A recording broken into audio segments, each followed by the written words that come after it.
Spittle Spew at Hi-Shelf. At Hi-Shelf.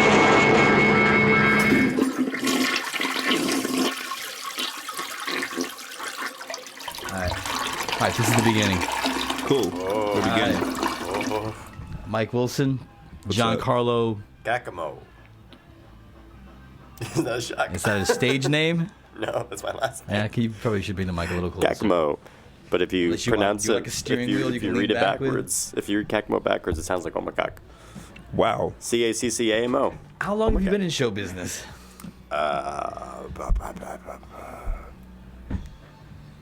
2011.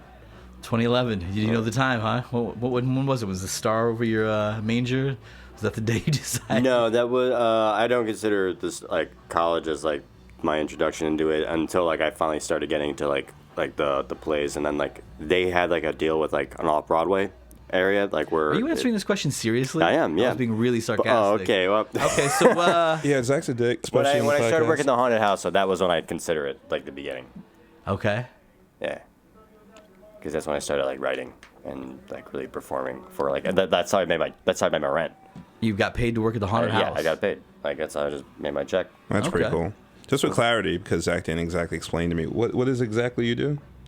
I mean, I'm like it's a mixture of like anything. Like I mean, I write, I'll perform, like I'll do like stage time, like I'll direct. Like I mean, I know behind the camera, I really sound Boring? yeah, really self-indulgent. Like fuck.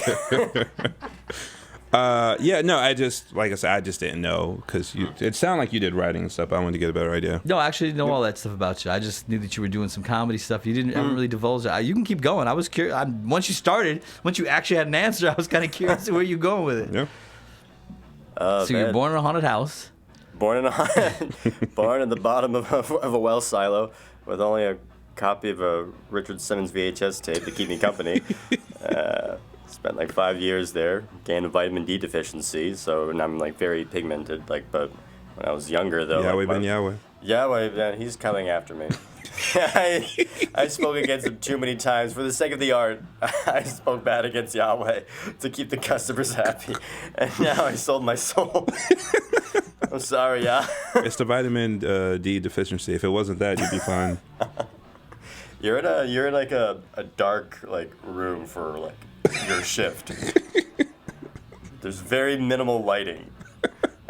And but like your eyesight though really gets well. Like you just like learn like how to like navigate, and you get really nimble like with just kind of like going through the sets. So this way like you can like be right behind them, and be like, ha, I'm over here. Like, oh shit, and then all of a sudden you're like right in front of them, like now I'm over here, ha, and then you like peace out. Sounds very vampirical. Sometimes when I really got like lazy about it, I just be like, boo, get the fuck out. I'm contractually obligated to do this, and that's it. Like you could get away with a lot of shit like that. Whatever you felt like. Because people just kind of like have this like mentality. When we started, and I was guilty of it too. Like you want to like say like fucked up like crazy. I'm gonna floss your teeth with razor blades. Like, but then like you realize if you just like pop out going like yo get a Taco Bell, they'll still freak out. They'll still lose their shit. Like, I don't mean to be real. I think Zach's with me on this. We lost you. We kind of lost you. We knew what you were talking about. We were just like working in the dark for a while. But then your communication with people, I'll be honest with you, I'm not really sure what you were communicating. Correct me if I'm wrong, Zach. I think you should consider the audience. Just keep it interesting for them. My condolences. You can make it over interesting. A little bit more details would be nice. Yeah, Okay. context would be helpful. Okay. Just the jump scares are pretty much. That's really what was. Oh, okay. When you're It's acting. not- yeah, That's your technique, jump scares? You yeah, made that like, yours? It's It's like, wow, you got that's just Giancarlo. You're like an initially- industry byword. But that's like what initially like what we realized in the end. Like that was what was scaring them. Like Yeah, it wasn't like it was like Not any of it the real helps to blown have out the stuff. the ambient music. Yeah, yeah. And it helps to have like the costume and makeup. But really, though, in the end, like it's just that, like that sets the tone. That's starting to get them creeped out. But then, like all of a sudden, like you're right next to them and you make a noise, and that sets them So off. the funny is, now that you said that, I totally understand what you were doing. Okay. But when you were doing it, I just didn't put that in. Yep. oh man. But yeah, no, that's like a lot of even I mean, I guess horror movies have kind of taken that route, right? It's just like, let's jump out and scare people. It's not really about setting up the entire scary, thematic stuff. Like, things aren't really scary unless something just pops up out of nowhere. It really helps if you have that soundtrack. Like, I mean, any kind of like audio editing like really can add to it, like because it just puts you in that mood, it sets you up, and then comedy is also something that and that's where like the comedy career kind of like started like to come out, was like that we realized like it's really like a great roller coaster, like when you scare them and then all of a sudden you say some goofy shit that makes them laugh, and then you kind of have this like up and down of like oh shit and then like like back and forth, and by the end of it, if that's like that's like they like the soul like entertainment, like whereas others they might want to just like solely scare, and that's like their focus. But I realized like I love scaring them just as much as I love making them laugh. Gotcha. And my favorite reaction would just be when they would like just be bug-eyed, looking around, and be like, okay, wait, what the fuck is happening right now? I have no idea. Yeah, they can't process the difference in the emotions they're having. Yeah. Yeah, that's where that came about. So what would you tell aspiring like horror actors? Tell them do haunted houses, and it'll give you the training for the big screen. Horror actors. How to learn the craft. Have fun. Don't touch people. Like for sure. Try not to curse so much. It just forces you to like have to be like a little bit more like creative. But I mean, sometimes you gotta let out like a nice good fuck. Just it feels good to come out like in between like some shit. But I mean like just limit that and get to know the room. Know where you're like getting at.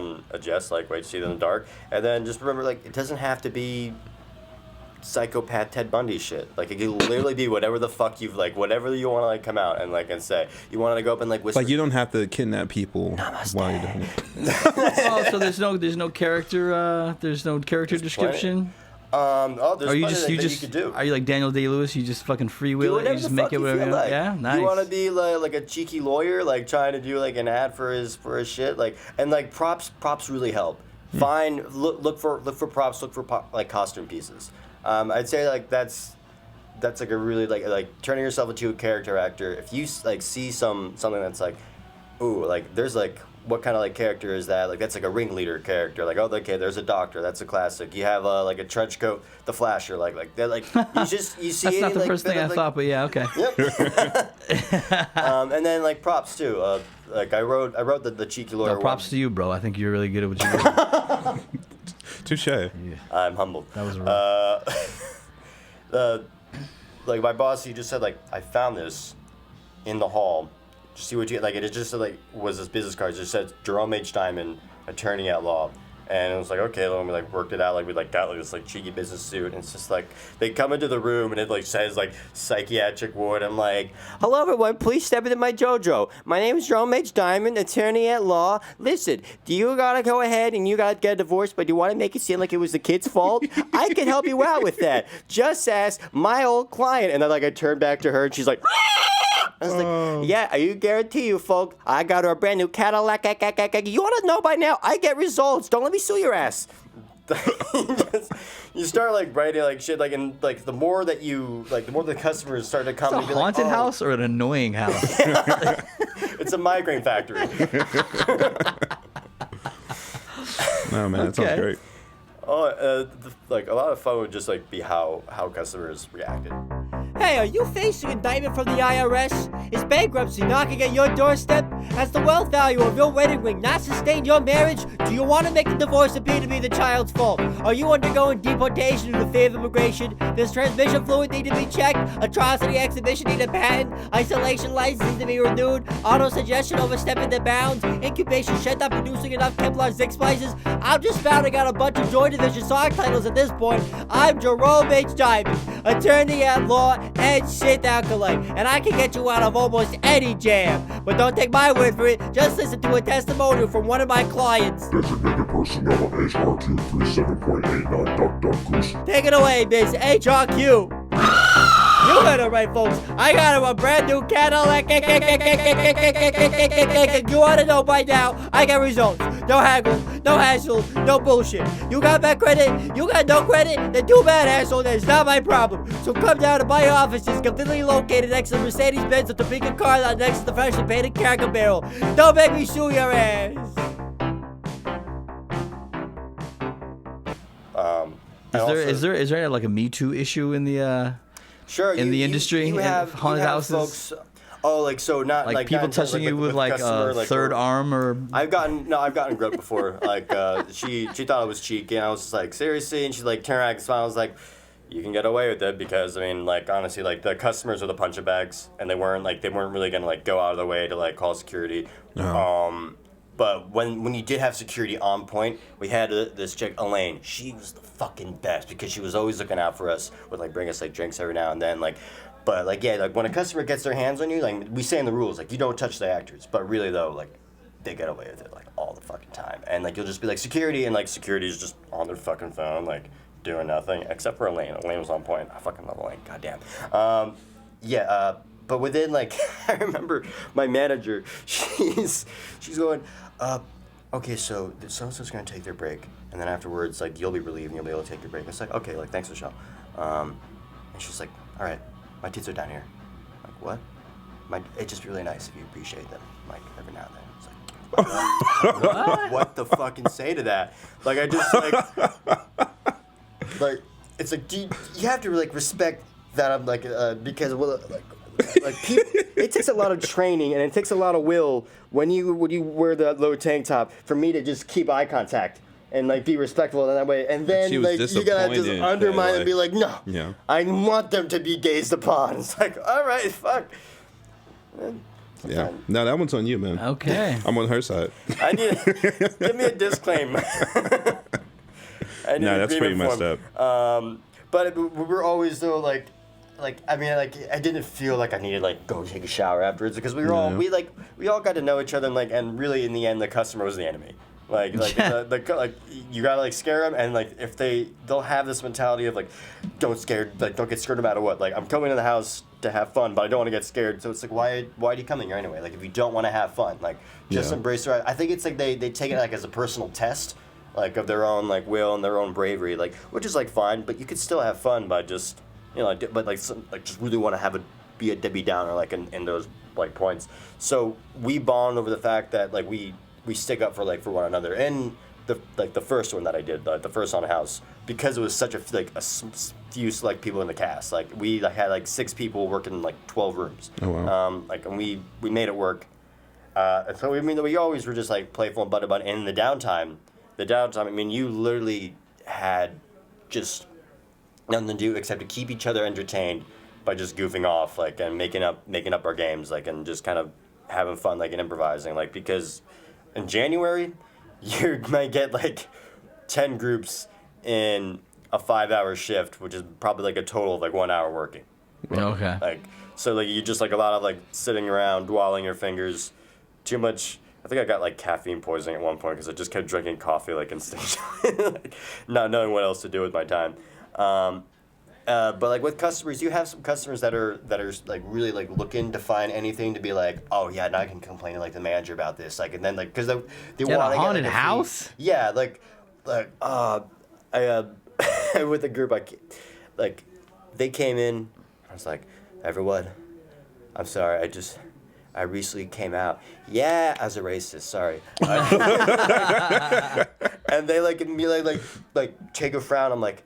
It's a haunted house. I'm supposed to be evil. But like they don't get like that's like like we're not gonna be like PC here. We're not gonna like we're literally going into the like Ted Bundy is an inspiration for one room. John Wayne Gacy is an inspiration for this clown character. And when you like kind of coming at me like oh my god he's cute, I'm thinking like I'm a big gay clown. Just remember I'm a big gay clown.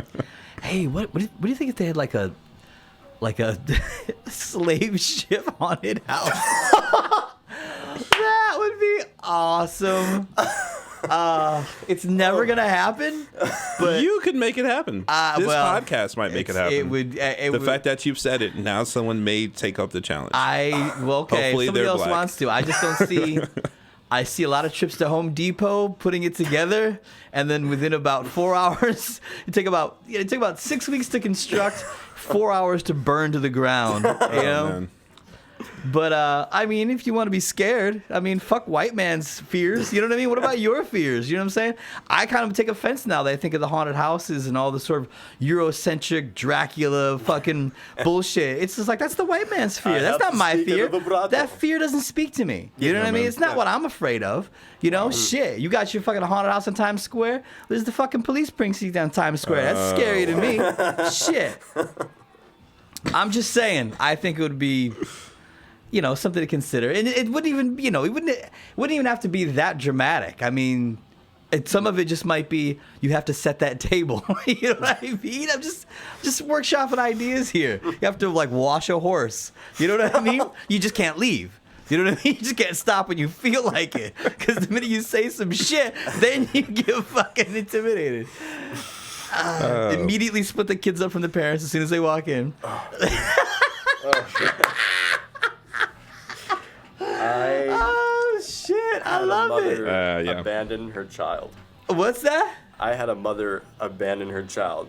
She came around. She had two of them, like each holding her hand, and I was working the chainsaw, and it was a gas-powered chainsaw. I mean, like it fucking rumbles, and I rev it up, and she just goes, "No!" And she just lets go of her kid's hands and just books down the tunnel and like runs off.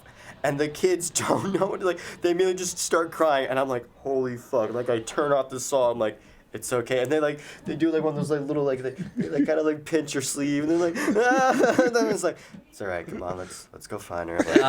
Like we go. You had to break character. Yeah, like, I mean, I'm like. They never recovered from that. You know, it defined Apparently everything. she never recovered from something. That's why she ran. As soon as I open the door, she's there, she's panting. She turns, she's like, oh yeah, thank you. I'm like, don't have any more. Yeah. Fucking holy shit. Like, it did, like that she forgot that they were there. Oh yeah, thank you. Like, what the fuck? Like, that you abandoned. Your maternal instincts suck. Wow. Fuck. Also, I think for the Black Haunted House, I think you should have a room where you have to sit there and apply for a home loan. Oh, man. You know, Nation of Islam is not going to be happy with the stuff you're saying to them. Oh, what They're going to else? revoke all your memberships. Listen, Yahweh doesn't need to pay taxes, okay? Yeah. They give you $30 to buy groceries. Oh, my God. But nothing. There's no fresh fruits or vegetables. First off, so many people would enjoy that. They wouldn't even see the horror in it.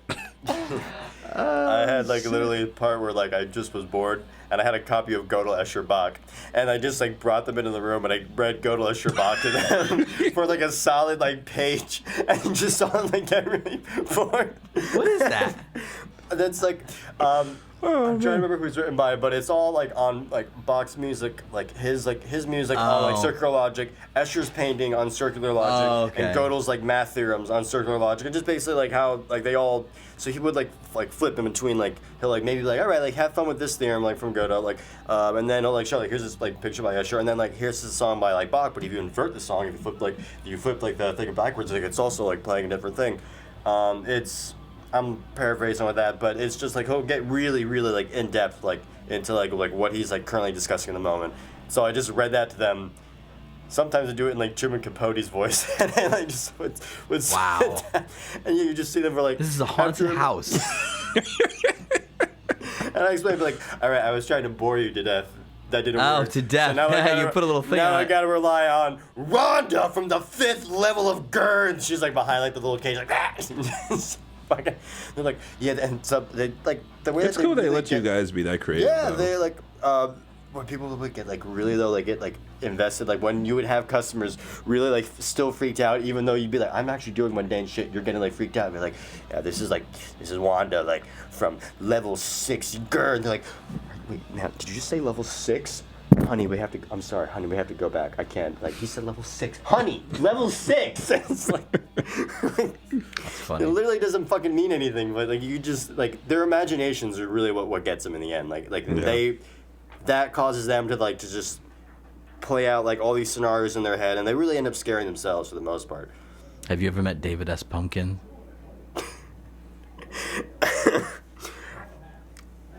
Enough said. Yeah. Yeah, he's his own thing. That's a great example. Do you know what that is, Mike? Of No. Haunted House. There's a skit that happened a couple of times on SNL, and it was supposed to be a haunted house. And every time it opened up, it was like, was it Tom Hanks? Yeah. As David. And he's like in a pumpkin tuxedo. Yeah, and like these skeletons are dancing. And it makes no sense. That's the joke. They're like, what? Yeah. Anyway. Nice. At the end of it, like the customers keep getting more upset because they're like, this like it's not scary, but then like he is right behind them and just said like, oh no, that's his catchphrase. Any questions? And that's how they. But then all of a sudden he's right behind them and goes, any questions? And it scares the living daylights out of them. And that's like a tactic is like you literally are like deterring them. You're making them like you lower their guard. You just keep making them feel safe, and then all of a sudden you like wham, you come in with like something like you have like the chainsaw is one of the big ones.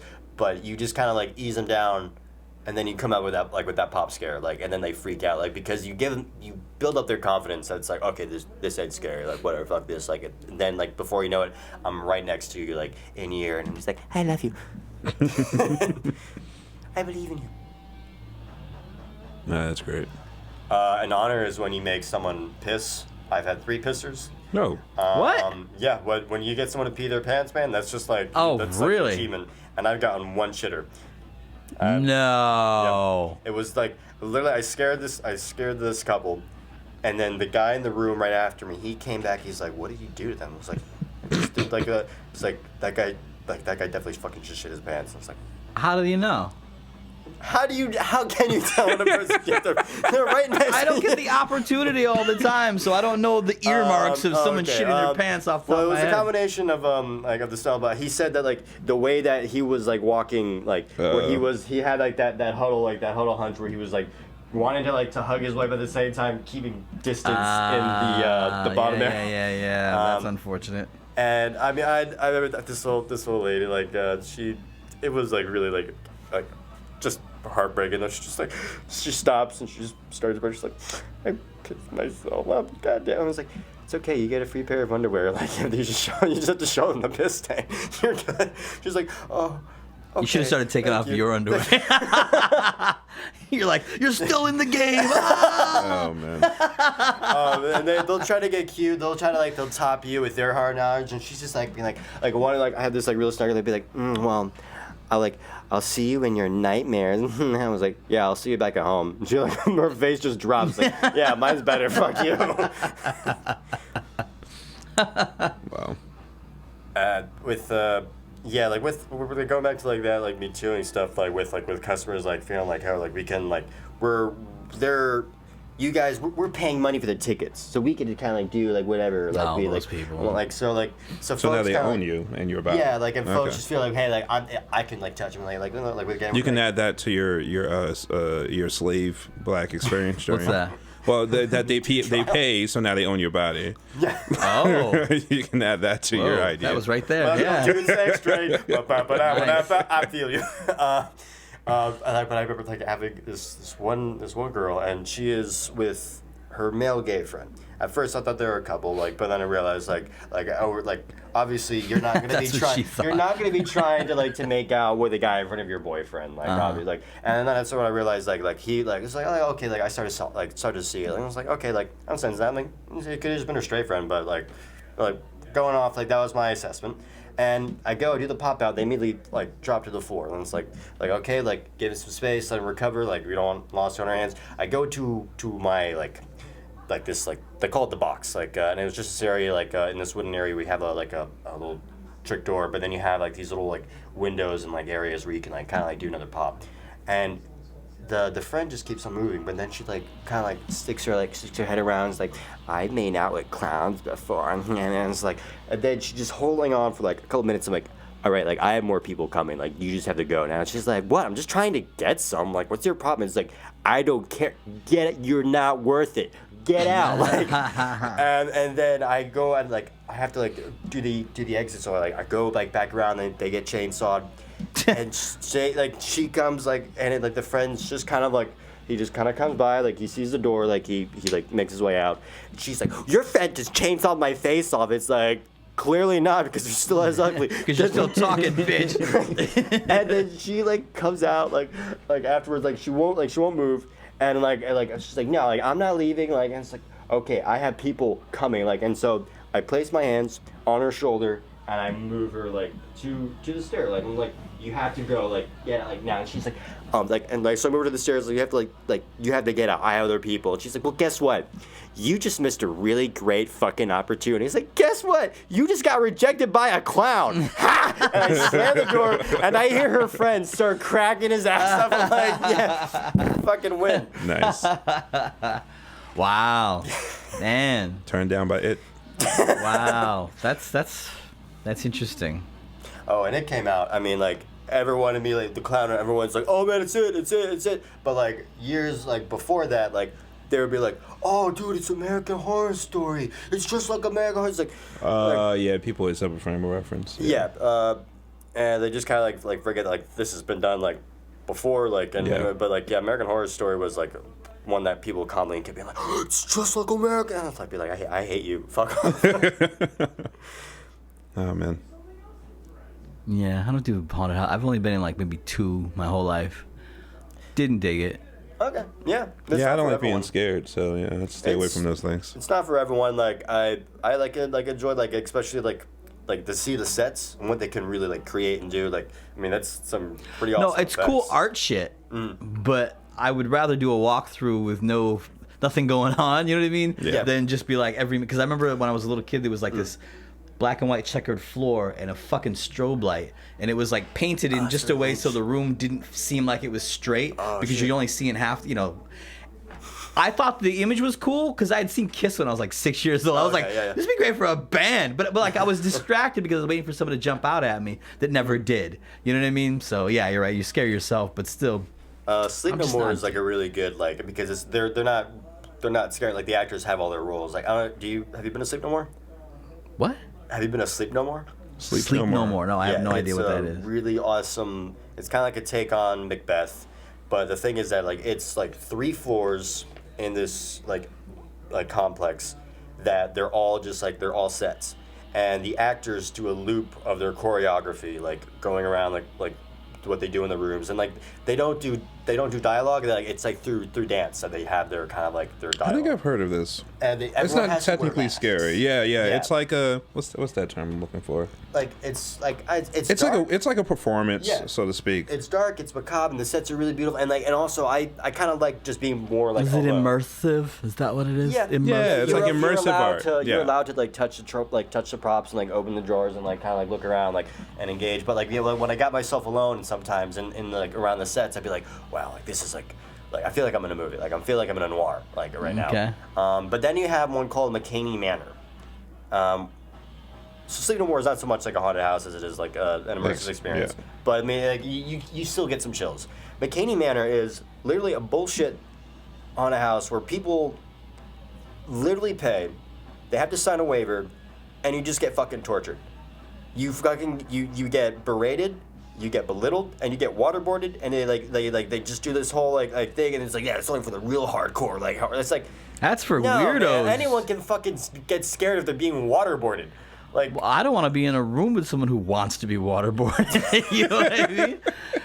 The insurance. I mean, the document must read forever, like what's legal and what's not. Babe, can we do Guantanamo tonight? McCaney Manor is not your standard Boo haunted house. This is an audience participation event in which you will live your own horror movie. This is a rough, intense, and truly frightening experience. You must be in great health to participate. Last year, Haunt was absolutely nothing compared to the new McCaney, whatever. I just decided to look it up, and there's actually a page that says warning. That's what the page is. It's the warning page. Yeah. Okay. Yep. Sounds like one step removed from dominatrix situation. But yeah, I was thinking for the black one, you could have one where you reveal that statistically cops are not killing black men disproportionately. That's pretty frightening. What else? That there are Pell and TAP grants available for people who want to continue education. With you, man? Rather than you're not buying your Popeyes being vulnerable to be arrested and lose their freedom on the street selling drugs that you can learn a trade that the government will pay for if you want to pursue that kind of income. You don't want to have a life of bench warrants and The food affirmative stamps. action actually got you a job. Sorry. Yeah. I hate you, but that's very good. That's very good. Oh, there's a room where they show you that condoms do fit on your Nubian penis, and those last 3 kids were not an inevitability, as your mama called them. You don't have to spend extra on magnums. I hate you so much. Oh man. What is wrong with you, man? What? I'm just trying. I'm saying the white man's fear is not my fear. The Xanax is wearing off. What? The Xanax is wearing off. Cannot stand this guy. How it be, folks? I'm Cream of Sweet, and you can hear my new single, Bust Out the Tingle, cause I wanna mingle real soon. And I gotta say, I'm excited, I'm proud, and I'm thankful for Hi-ShelfStudios helped me put it on out. This was the only studio that took me in, while all those other snob places try to call security on me, going, pardon me, sir, because I look like some crusted, rusted out, foreskin, derelict, vagabond, lobo, hobo. Well, ha! Joke's on them. My third cousin twice removes a damn Duke of Montenegro. I'm green lit, baby. I just roll this way because that's my style. And Hi-Shelf, they just took me in. Didn't care how I looked or what my style was. They didn't judge me. Hi-Shelf never judged me. They just said, so we gonna make some music or what? Those are the kind of folks that I want to work with. I'm Cream of Sweet, and I record at Hi-ShelfStudios, baby.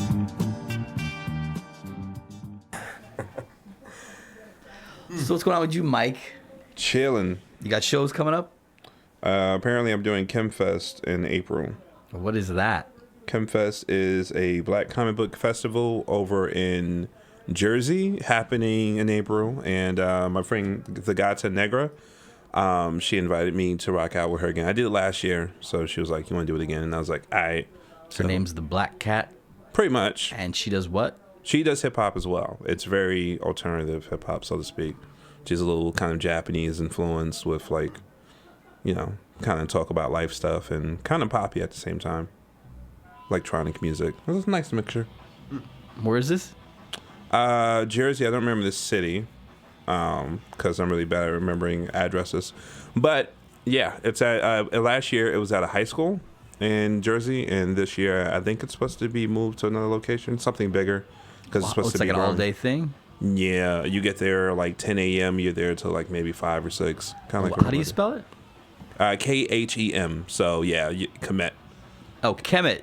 Yeah, so Oh, ChemFest. like ChemFest. righteous. Yeah. Back to Africa. I got you. It's cool though, because a lot of most of the comic book artists, so if not all of them, are people of color, which is great. So like you have people who you've never heard of, or little comic books. There's one dude who was working on a game, like a legit like RPG with like black characters inspired by like Egyptian myths and stuff like that. So it's kind of cool.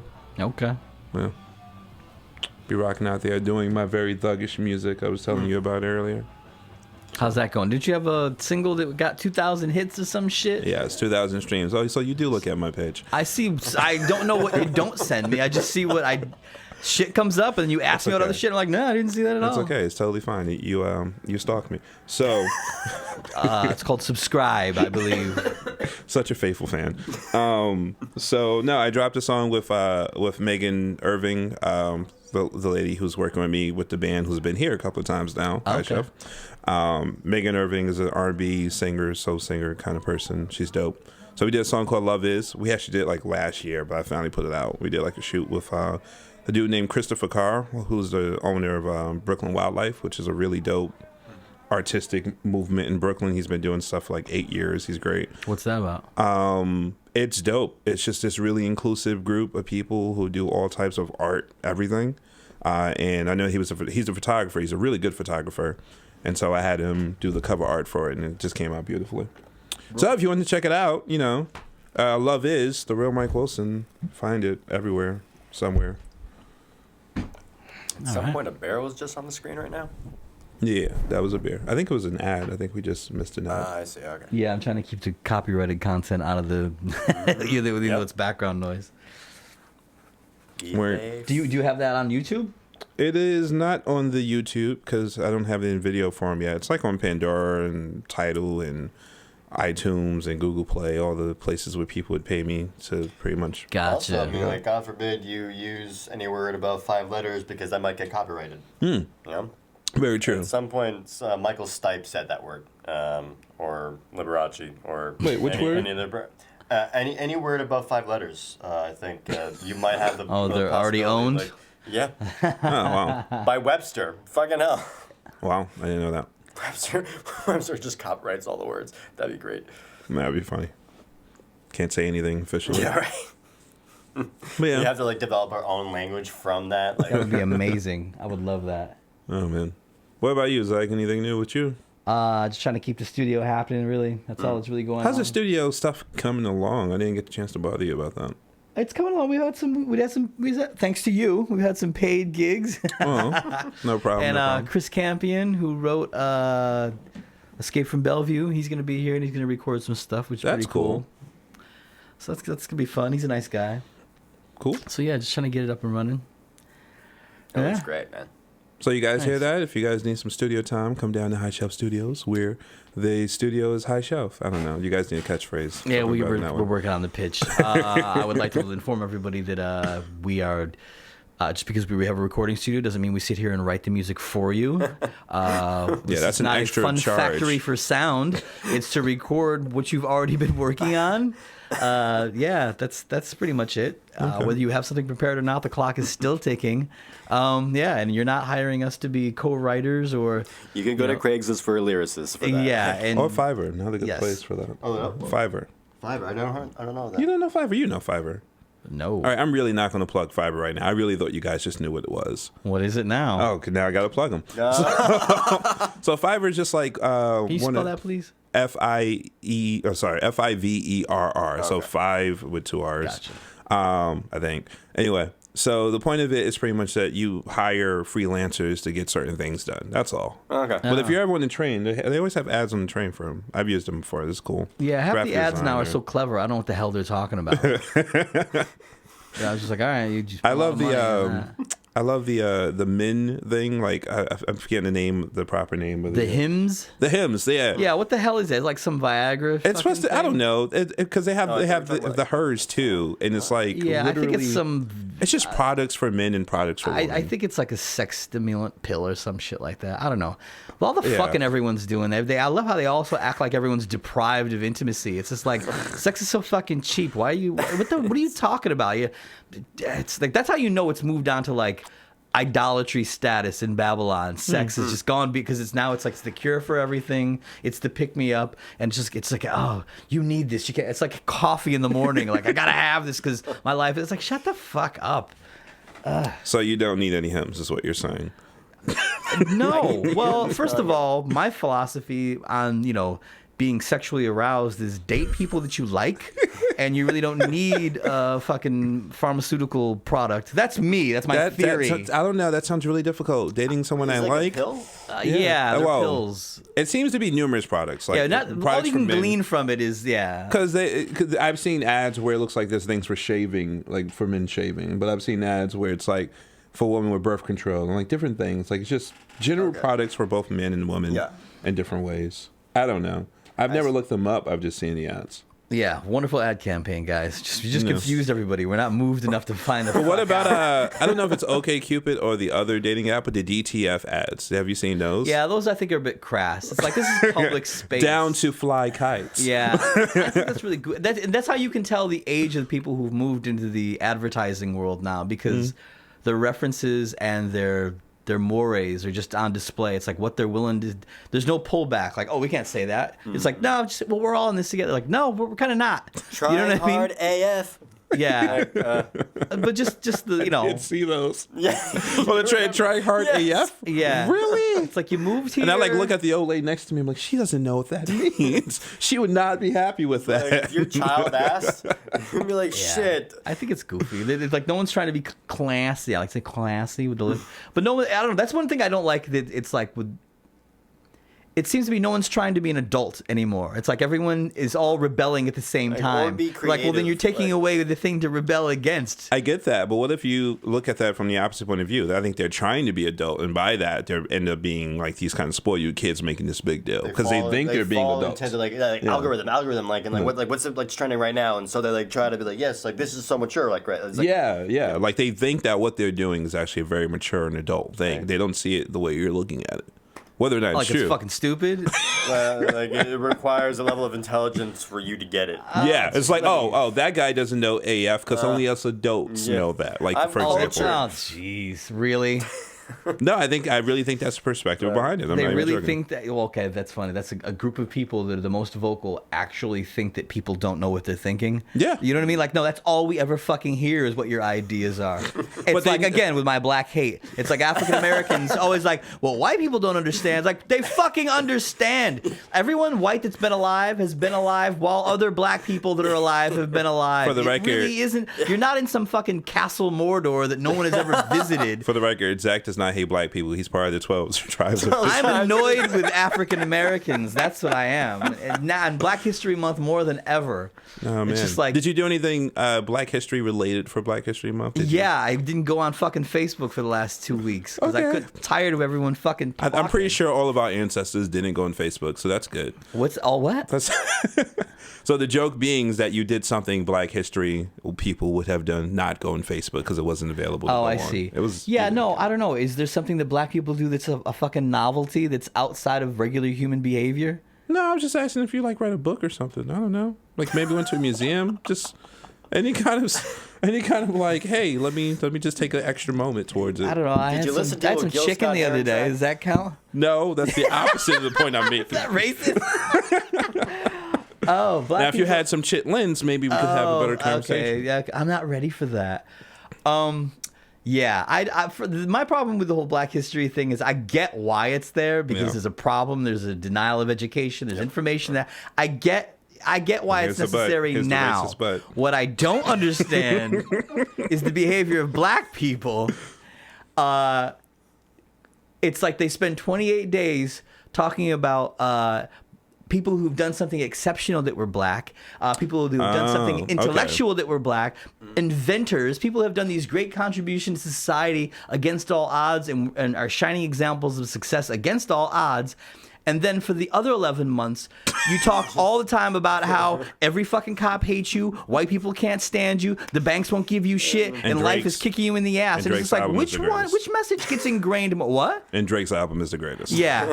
So it's just like, which message are you really saying? It's just like, I All right. So I understand where you're coming from, but for you, like, what is, like, do you spend the entire year always kind of looking at the great black people of history, or do you spend some time maybe during February and going, okay, let me, re-up on my knowledge about black history? Like, what is your take on that?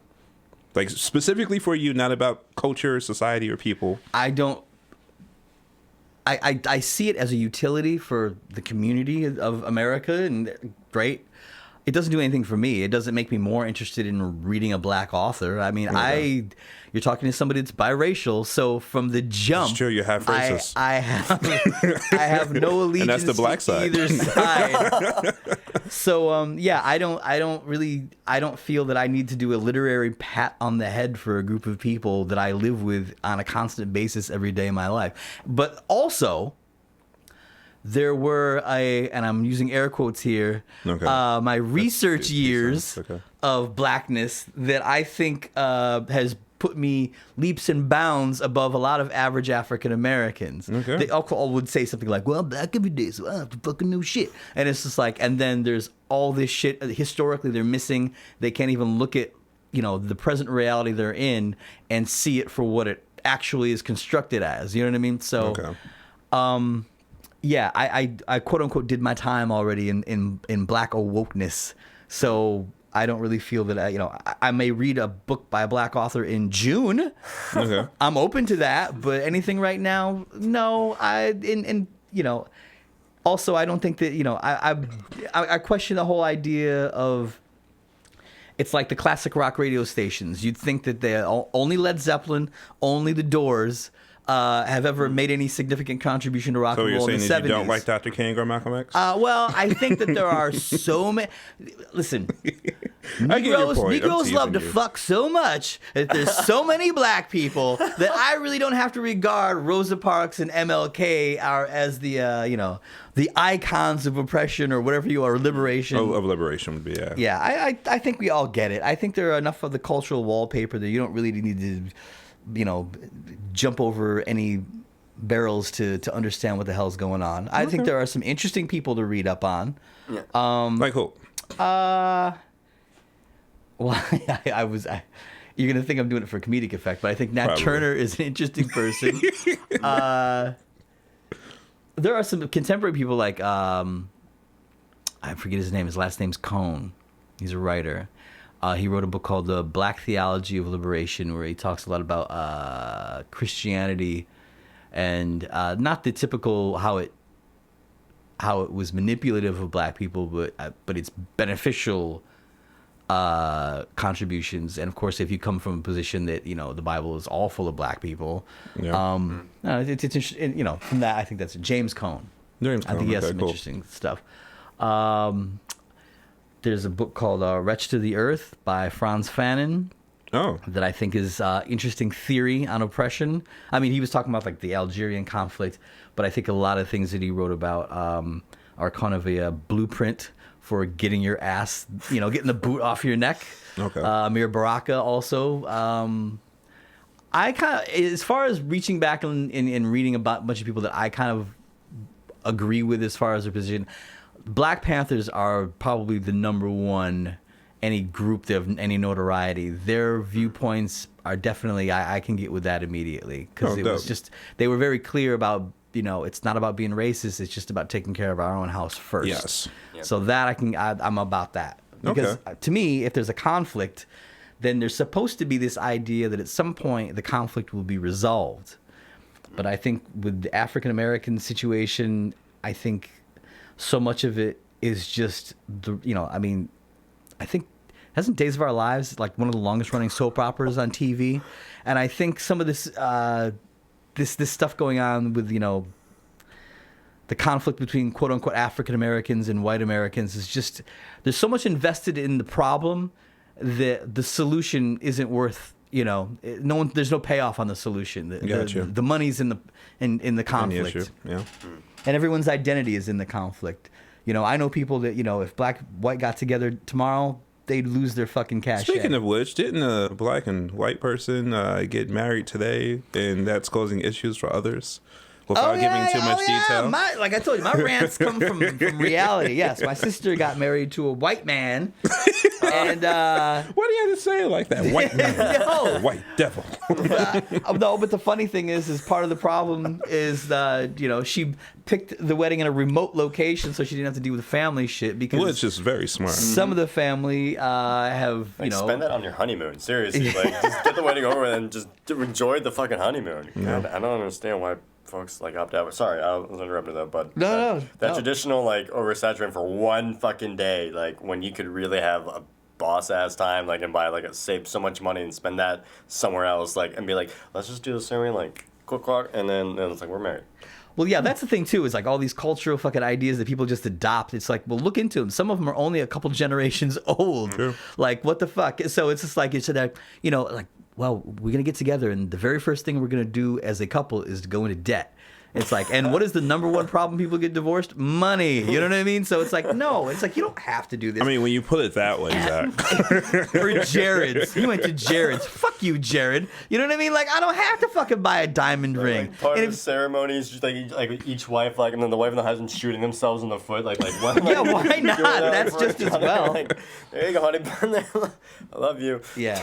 Nah, fuck all that. Yeah, if I ever do get married, it's not going to be the fucking traditional wedding. man. Yeah, just to say Am fuck I invited you. to your wedding? I don't know how you're going to feel about the person that I choose. So, I don't know what's going to I happen. think she'd be a wonderful young lady. It's going to be she, correct? Hey, I don't know, because, 2019. sexuality is binary, or is It's fluid. a spectrum. Yeah. Gender's fluid. Yeah. I could be in Marrying denial. a deer. Well, that's what most of the Hallmark cards say. So, Well, whoever it is, I want to be invited. Okay, well, yeah, Gotcha. someone's got to park the cars. Anyways, I'll let you know. I don't, Piece of shit. What? Job creative, baby. What's going on? So, so they're bringing up that some people in the family have intimated that they had a problem. The tumultuous relationship we shared with the black husband that ended in a very sad divorce. Should consider reconciliation, but the white guy who's blended his family with hers, and they're on their second house, and there's a little bit Things of are looking good. a little problem in the air with that guy, I guess, because he's white, but they're all Christians. Yeah, so that's convenient. So all this, my issues with race come from my fucking reality, and as hard as it was, I wouldn't change it for the world, because everyone's bullshit comes to the fucking top. It's like, it's interesting. So there's nothing like being right with the integrity to prove it. So I'm in a good place, Wow. And no one's ever been biracial, so you can't discount my experience. Everything I say is said with authority, and you can't question it. Wow. Oh, man. I, like, when I think about just kind of like how easy it is to just type it up on Facebook. Just be like, I believe so much in equality and acceptance and tolerance. Like, you literally just have to type that up. Like, there's no anyone that wants to immediately and especially if you're trying to be a smart wolf in the day society, you'll just immediately kind of fall in line being like I live in equality. I live those are fucking givens. We all don't be you can easily type I'm not a racist as easy as you could type Hitler did nothing wrong. Right. But of course, you'll be experiencing backlash for one of those too. But that they could just kind of plug that self and then find ways to just kind of be so that's me. That's where I'm at. That's where I am. It's what are you trying to say when you emphasize what's where I am? Do we imagine? I agree with you. No one's protesting saying hey guys, equality. No one's. But you just have folks who's well, I can feel morally superior. Right. It's so you think you're superior? Right. Oh. Zach really doesn't hate those people. He's about to talk for another hour. No, I'm not gonna.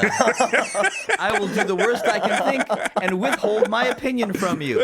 Take that. Spend the next 10 minutes the same as the last 10 minutes. Oh, man. Just kind of give you the look down, And that is your absolute right, Zach. I used to. Can you feel my non-presence? I used to plug the Black History Month for the first half of February and doing the haunted house. Oh, nice. I would really goat them into just being hey, so to this lovely couple though, I do want to say, and I just kind of would lead them and wait, and then be Happy Valentine's Day. No, a Happy Black History Month, you ignoramus. They gave us jazz, the blues, and over 100 uses for the peanut. How did these people respond to that? So just kind of This is hard. All right. I remember being really fucking disappointed, and I went go on there into the next room, and remember, you liberate your mind by any means necessary. And there was an older black couple. And I'm sorry, I would have tackled you if you did that. I wouldn't be yeah, he's in the right. He was in the right. It's fine. But I asked this older black gentleman, and he's with his wife, and I was just now who said that? And he just kind of looks down. He's Bob Marley. And yeah. And I was I feel really less. You guilty. should have tackled him. I really should have. See, I disagree. I believe that man had the right to be as ignorant about black history as he wanted to be. He owes nothing to other black people. Nothing. He's free now. Free means fuck I'm allowed that. to be stupid. Exactly. I don't have to know shit. I'm not gonna There's agree no with that. manual. There's no fucking manual. I think every person should know a little bit about their cultural history. A little bit. Why? Okay. For what? If you live in a multicultural environment, what do you have to know for? You know, This a way little you bit can about understand why history. grandma's so fucked up. I'm going to agree with that. This is just her ways. Don't worry, when she passes on, we can finally restart the whole fucking thing. Just give it 6 more years, right? And then we'll be Grandma's going to die in 6 years. But wouldn't him not knowing be evidence that he was never in a position to have to know? That he was, you know what I'm saying? Like, he never was pushed back so far that he had to collectively get back to himself and figure out what's going on. You know what I mean? Like, maybe he just got the promotion the first try. And he got the corner office the first try. He's like, yeah, my time with these white people have been pretty okay. I get your distaste for, like, the whole cultural, I guess, colorfulness of it. What'd you say? But I think you're absolutely ridiculous in believing that someone shouldn't just know their history, like just the history of their people. I'm sure they do know their history. I was born in Chicago, South Side, the projects, and we got. I'm just saying, why do they need to? How does it? Go ahead, finish what you got. Why do they need to know? And this has to go. What you're saying has to go for Black people, Asian people, and Latino people. What is the benefit of knowing the cultural history of their quote unquote people? What is the benefit of that? It's a better understanding of yourself. What's the necessity? It's the benefit of your understanding of yourself. How? I believe, personally, that my understanding of Black history and my understanding of history in general, but especially of Black history, gives me an idea of how things have gone, what things have happened, what people have done things, and how that affects my day-to-day in a modern sense. And not just whether or not I can get a job on the first go, but why Tyrone is on drugs, or why this person keeps getting locked up, or any of those aspects. Because it may not... Wait a minute. Now, hang on. I'm trying not to be a douchebag. No, go for the douchery. Go for the douchery. Well, because I'm trying to read your face, and I can't tell if you think I'm fucking with you or you need to make a fucking grand. I don't know. Anyways, it's always fucking with you, by the way. I'm always going to default to being a douchebag. That's why I'm always just there with you. All right. If there's a punchline to it, then you know. Anyways, okay. No, but like you say, like, why Tyrone is on drugs. I'm assuming Tyrone's Black. All right. Anyways, no, but was that the punchline? No, is Tyrone's the Black name. It's just like the default Black name. I know, but even that it was an English name. But I'm just that. I know. My jokes are too deep. But what modern day African American name isn't an English name? Yeah, Tekashi. What is that? Tekashi 6ix9ine. He's not even Black, but whatever. No. My point being is, like, I understand kente cloth and certain dances and the talking drum. These are Black history culturally, if you want to go back. But how does living a crime-ridden lifestyle, how is that attached to the culture of Black people? Well, the reason why I mentioned that is because understanding, for example, the history of, like, the Civil Rights Movement. African Americans. Yes. Yep. Or understanding just, like, the war on drugs and how different things came to be, or how a place like Harlem was such a wonderful area. It's a political, social history. It's not a cultural history. You don't think it's a cultural history. You don't think the social history is connected with the cultural history. What I would hope that people would make the distinction, which I think they unconsciously embracing, is that all the dumb shit is somehow part of being Black. I'm not saying all the dumb shit's part of being Black. That's not my goal at all. I don't think I do a bunch of dumb shit and consider myself Black for it. Like, I'm talking the bigotry of low expectations.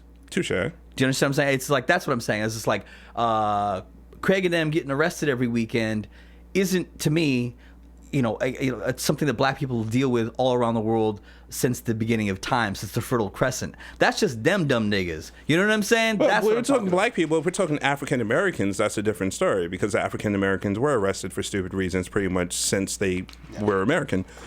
In relation to crime, like it's like a bad economy loop, like where it's just like okay, like no one's buying anything, therefore the economy is bad. Because the economy is bad, no one can afford anything, so no one can buy anything, so therefore the economy is bad.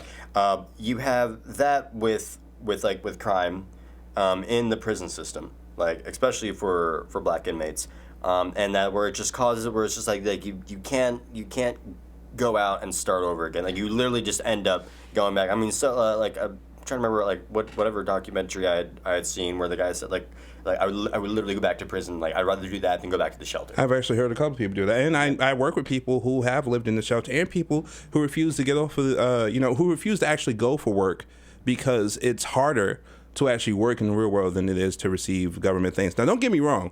I am not here sitting saying that like any of that is good or positive. But the reason why I connect that with the history of African American, not Black people, not Africans, the history of African American is because, to come here and slavery and all that other bullshit. Then the fight for freedom, then you have the few people, Booker T. Washington, W.E.B. Du Bois, et cetera, who are doing the different things they're doing. Millionaires have come from that time period. A.G. Gaston was the grandchild of former slaves. You know, they owned their homes and like, I forget, it took him a couple of years, but either way, while everyone's going into debt in the Freedmen Society, when everyone's going into debt and everything because of just how fucked up that system was, no one really owned their homes and stuff like that. His grandparents managed to actually make enough money to own all their own shit, which inspired him, of course, and he did a lot of great things. I mean, there's tons of people who did a lot of great things, and I think that's the thing. A lot of times, African Americans, all we know is the drug dealer or the this or this, that, and the other.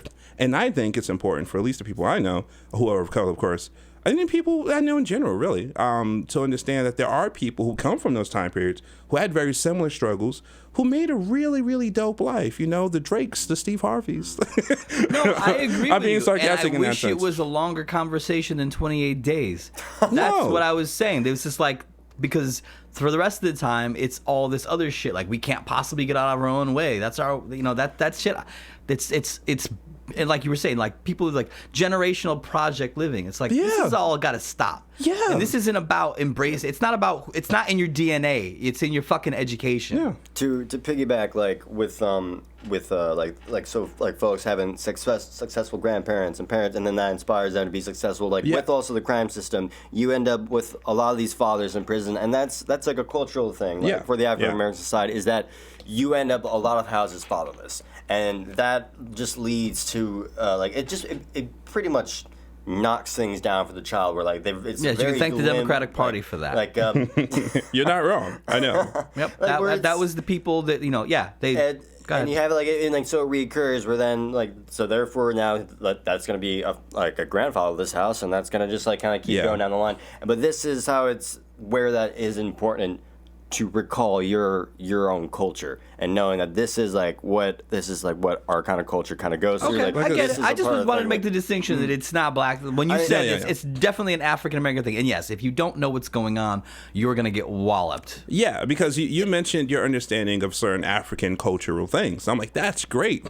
But that's not what the conversation is about. And I'm not saying Black history can't be related to that. It should be more related to that. I'm imagining people really did get a better understanding of their African heritage, and especially a time like Black History Month. But again, like you said, which I agree with, the recycling of Dr. King or the recycling of Malcolm X and all these other people that we're super familiar with. And we're just talking about a dream speech, or we're talking about the liberation of some group of people in some town, like whatever the case is. It should be bigger. It should not just be, obviously, 1 month. I definitely don't disagree with that. But because the 1 month is such a distinction, just like, you know, Christmas or Halloween or whatever holiday, you know, the average person celebrates, I think personally, and I'm not saying anyone has to agree with this, but I think personally Black people, not someone as well versus you, of course, but people who aren't taking the time. Fuck you.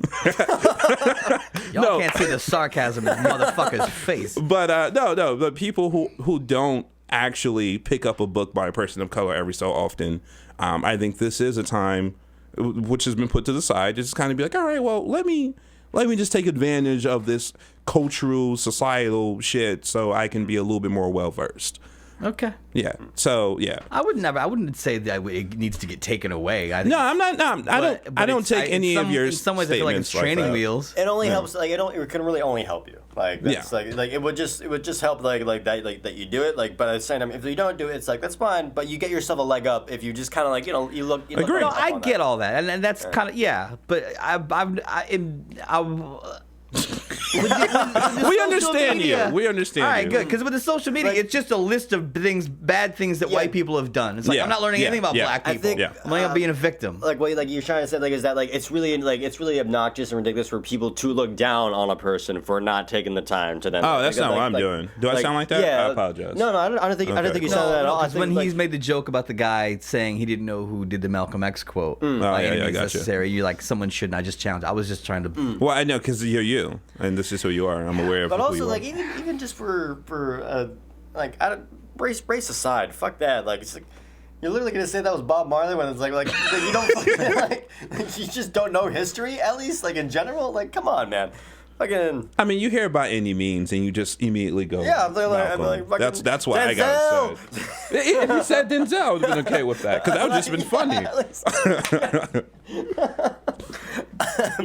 All right.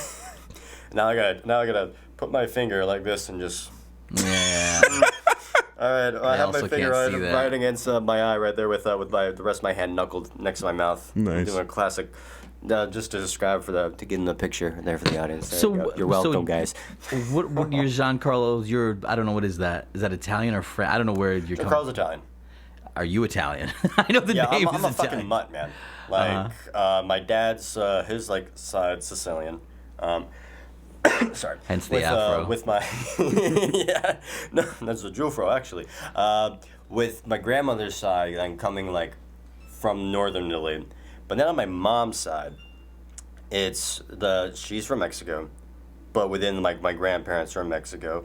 My grandfather, like Italian, Sicilian, and then my grandmother. That's where it really gets like fucking Greek, Spanish, and Lebanese.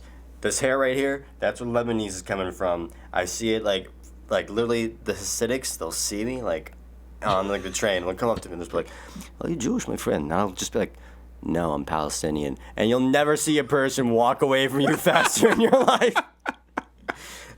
I'm just like, Damn. yeah. Oh man. That's funny. Yeah, remember the Mitzvah Tank? I don't see that around as much. Do you know the Mitzvah Tank? Never Is heard that of this is like a sketch comedy group or like or a troupe? Is it a comedy troupe? But like That's awesome. No, it's a Winnebago with a bunch of Rabbi Shmuley swag all over it. And they go around sort of, I don't know. Let's call ourselves the Misfit Tanks, guys. Yeah. We're gonna make a do my impersonation of Barbara Streisand. No, I'm not bigger sure what their nose. purpose was, but the guy used to stand in front, and as people walk by, he's like, "Excuse me, are you Jewish? Are you Jewish? Excuse me, are you Jewish?" And he would never ask. Like, I have to walk by. He's like, "He didn't ask me." Like, it could be. Hey, You look Jewish to Sammy me. fucking Davis Jr. All right, no one's gonna deny him. Lenny Kravitz, hello. I'm like with looking like it's weird, like these phases of like being younger, like looking like more Mexican as like growing older, like starting to look more Arabic, especially like as my beard grew out. Okay. Like that was where I started to like kind of have this Middle Eastern like look.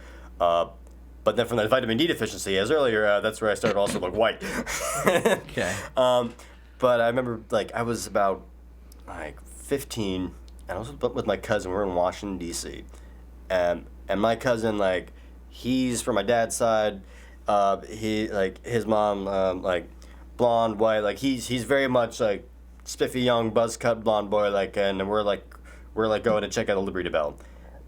And security is like fucking eyeing me, like Yeah? really giving. But then I was like kind of like I remember that before. Like that's happened. Like I see three guys, clearly I wouldn't say like Saudis, but from the Middle East in the garbs and that traditional head garb that's coming down. And the three of them are walking there. They're looking at the Liberty Bell. They're taking pictures, and they walk by, and they see me, and they literally just give me like a nod, like. Yeah, and that point was like, okay, this. Yeah, that's awesome. Yeah, that's great. That's awesome. That's hilarious. Yeah, when I was a little kid, I just had this international look. Like everyone just started speaking to me in their language, assuming I was one of them. Happened a lot. Oh man, you yellow people. Yeah. Put a beret on, forget about it. To be a mutt. Well, gentlemen, I don't want to end you guys, but I need to get going, so Okay. I might just sneak out while you. Yeah, I won't. Yeah, so Mike had to leave. What the I miss him already. Oh, man. What was the smell? No, I'm kidding. Mike doesn't smell. He's very purposely There's a manicured doobie in the couch. young Give me a man. second. No, wait, there's a whole fucking roach here, man. Mike's the guy who, if you ever see those paintings of like, it looks like a black guy with dreadlocks, but they made it so it kind of looks like a lion at the same time. Mike's got that black guy look, right? It's really majestic, man. Well, I just see him. I'm like, Simba. Yeah, I mean, if they were still doing velvet paintings on mass production, he would definitely have a career. He'd be like the Fabio of like backroom velvet pictures. There needs to be some purple in there. Velvet calls for purple. Does it? Yeah. And blue, like she wore. The roach was alive, by the way. Sorry, guys. That was just to explain the fucking smell. No, I miss him already. I really do. That was the first time that we met. Zach already knows. He's not. He's like, yeah, I know, but like you guys didn't know. Yeah. Also, Zach, by the way, you popped my podcast, Jared. Oh yeah, you had to use those words, huh? Sorry, you applied my podcast apricot. Okay, nice. Is that one even worse? This is just like quicksand, right? The more I fight it, the worse it's gonna get. Goodbye. So you got any shows coming up? Are you at the Laugh Factory? Are you at Chuckles on Broadway? I've been trying to like talk with folks at the Village Lantern, and they just kind of were like, "All right, give me your number," and I was like, "Okay, like sure, like." I also can give you my email if you want me to also send you some demo reels, like. But he was just like, just give me your number, like, and we'll put your name. Like he seemed very fine though, like, and I think like when this is a case of like, just be persistent and show up like at least once a week and like just kind of remind them. And like they have a really cool system where it's just you bark for a bit and you get some time. But I mean at other places before I've been like where it's like just kind of like. Hey, so like, are you able to get me like a slot? Like, we discussed. It's like, oh yeah, just, like come around this time, and we'll make sure that we. It's like okay, then you show up back again that time. Like, hey, so I'm here. Like what's the deal for tonight? Like, just like let me know. Like, oh yeah, you gotta like email us like so that we can really get a certain time. And it's like, all right, cool. Then like next week, it's like. You like do the email and say, yeah, we don't really like do it by email. It just kind of like it's like, and you just realize like at some point it's like, yeah, like I want to give you the benefit of the doubt, but sometimes like assholes are just gatekeeping. Yeah, and it's like it's literally like, and you wonder like is it like if it's that I'm not funny, then I can understand like whatever. Like tell me like, dude, we're sorry, you're not funny. Like, and it's like, all right, I'll go. Like I'm not gonna like bother you guys. Like, but I mean I've been in sets like I've done like areas where it's like. Yeah, I killed it. I had people like like holding their guts like like I know like I have that capability. I'm not gonna hit it. I'm not gonna hit gold every time. No, like, but then there's like a certain point of just it being like what is it personally like to me that you're like holding off on? It seems like I don't know. It seems like this stereotype for comedians is that they're really petty. And really envious and cutthroat, really weird like it's for like, being funny people. I don't want you to be funnier than me. They're like, really not cool people. Like I don't know if that's true or not. I mean, but I'm there's just saying a whole, it seems that's like, the word out. They're not. There's a whole thing of YouTube videos. Try not to laugh challenge, and it's like yeah, you are capable of holding in laughter when you don't want to laugh on account of the fact it's like well I just don't like this person so I won't like laugh like but you'll be like you can think in the back of your mind like oh yeah that could be like that's a good joke but I don't like this person so I'm just gonna like holding the silence and I've seen that before, like when like especially when you get the crowd to turn against you, it's like, yeah, like they're like at this point they don't care like what like you upset them. I had a like one set where that was like a situation. You just off the whole room. Yeah, no, I fucking nuked the whole room. I started like a bit where it was kind of just gonna be like, yeah, like guys, like want to hear some comedy? No, actually, I'm gonna tell you some depressing shit right now, and I just like started like listening off depressing shit, and it's like, but for only $5 that you give me right now, I will personally go and buy a plane ticket and go over to Africa and give that $5 bill that you just gave me to a small African boy so he can give and then it's like this chick started leaving the room. She's like, no, she's not having it, and she like immediately was like, fuck you. Yeah, it was like. Oh, like okay, like and I like it was like all right, like it's like sometimes like folks just need to just regurgitate on my shaft to the point at which when I ejaculate, the velocity which it exits your asshole causes you to hit your head in the ceiling, which is like. When I wrote that, I was like, this is like this is something really great, but that wasn't the time to apply that. Like it literally like didn't work, especially since like Me Too had just really become a thing, and so everyone's like, yeah, nothing sexual, like so like then the audience kind of like they really took her side, like, but like it kind of came from like I didn't have like just a cute rubber banding of like okay like you got pissed like. From what? Some people fuck themselves. Just do your bit and walk the fuck away. Fuck them. That's all you could do. And like yeah, like you walk off and like you get the hatred and just like leave it, like let it go. Don't look back. Like, yeah, you just scroll away. It'll be something else tomorrow. And then like with other sets. So I mean like right now I'm trying like to get like in with like the Village Lantern just so that I can do at least like some regular sets because there is a big difference between an open mic and when you are doing a comedy show, like where they like we're like, hey guys, so like where each person's like kind of either coming up 5 or 10 minutes, on account of the fact that the people going and attending those, yes, you'll have plenty of comics, but a lot of these are just folks being like, oh, like a drink special, and also the comedy show is free, like honey, like let's just, and they're literally there to have fun. They just want to like have a good time. They don't want to laugh. You go into an open mic, everyone's a comedian. Everyone's in the fucking competition. Everyone's like just like focusing on the jokes that they're gonna be telling in a bit, so they're going over it themselves.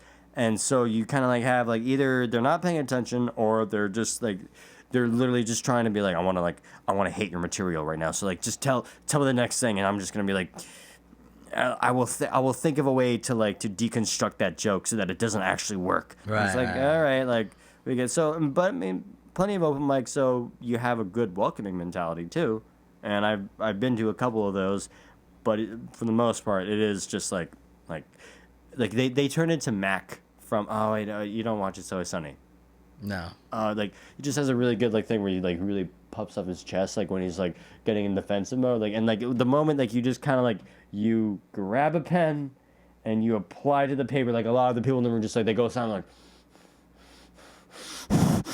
all right, dude. Yeah. Sorry, I just like it makes me feel good when I make people laugh. There's a little bit of selfishness in that desire, but also it doesn't fucking hurt anyone.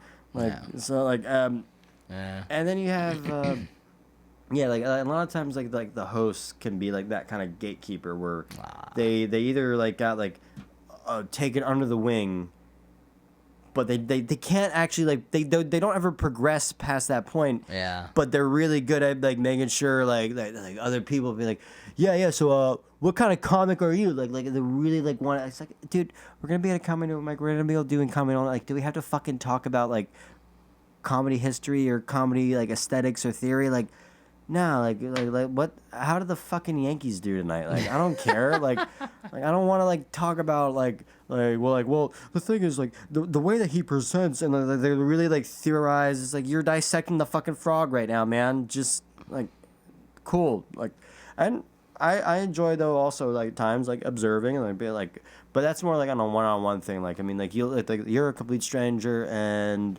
you're wanting to discuss the aesthetics of insult comedy, and it's great. Like, but right now no current shows. Just looking up the open mics. Badslava.com, guys, check it out. That's a great way to find open mics in New York City. Badslava.com. They have a really great way of just like listening to their schedule, listening whether or not you have to pay for it or if it's free.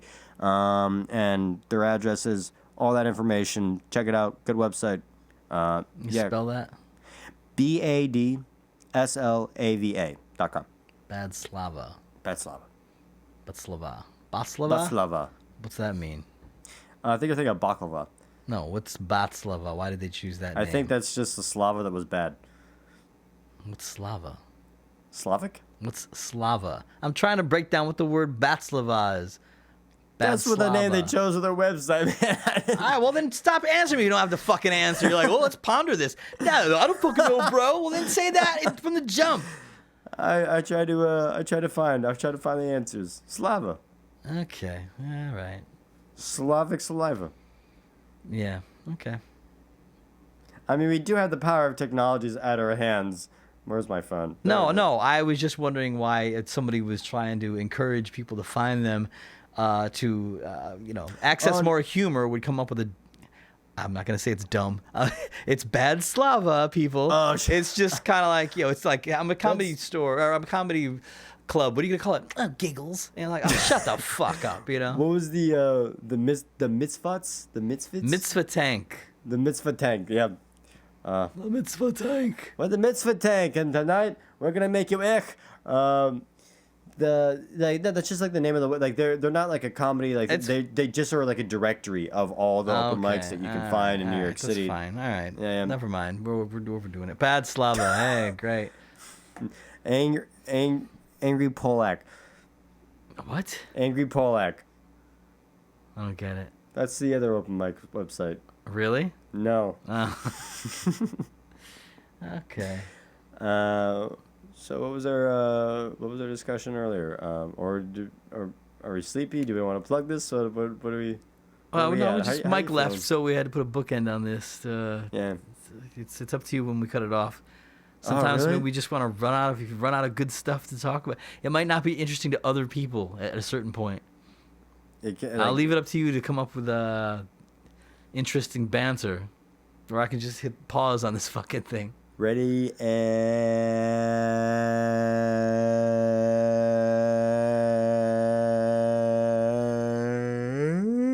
Okay. and good night. Yeah. Okay. Bye.